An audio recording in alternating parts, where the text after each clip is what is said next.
নাম বদলালেই কি চরিত্র বদলায়? আগামী অর্থ বছরের বাজেট ঘোষণার পর এই প্রশ্নটি এখন ঘুরপাক খাচ্ছে দেশের অর্থনৈতিক মহলে। সরাসরি উল্লেখ না থাকলেও উল্টো পথে জমি ও ফ্ল্যাট কেনার মাধ্যমে আগামী বাজেটেও বহাল থাকছে কালো টাকা সাদা করার সুযোগ। তবে এবার একে কালো টাকা বা অপ্রদর্শিত আয় বলতে নারাজ জাতীয় রাজস্ব বোর্ড এনবিআর। কর্তারা এর নতুন নাম দিয়েছেন ক্যাপিটাল গেইন বা মূলধনী আয়।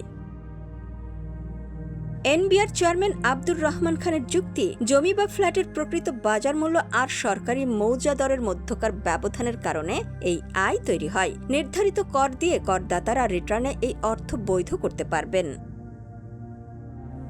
তবে এনবিআরের এই নতুন নামকরণকে পুরোপুরি অযৌক্তিক বলে উড়িয়ে দিয়েছেন অর্থনীতিবিদরা। বেসরকারি গবেষণা সংস্থা সেন্টার ফর পলিসি ডায়ালগের ফেলো অধ্যাপক মুস্তাফিজুর রহমান বলেন, যে কোনো সম্পদ কেনার চেয়ে বেশি দামে বিক্রি করলে যে লাভ হয় তাই হল ক্যাপিটাল গেইন। অপ্রদর্শিত আয় কোনোভাবেই মূলধনী মুনাফা হতে পারে না। তার মতে, মৌজা রেটের দুর্বলতার সুযোগ নিয়ে বারবার এই সুবিধা দেওয়ায় সরকারের রাজস্ব তো বাড়েই না, উল্টো সৎ করদাতাদের মনে তীব্র ক্ষোভ ও নৈতিক ঝুঁকি তৈরি করে।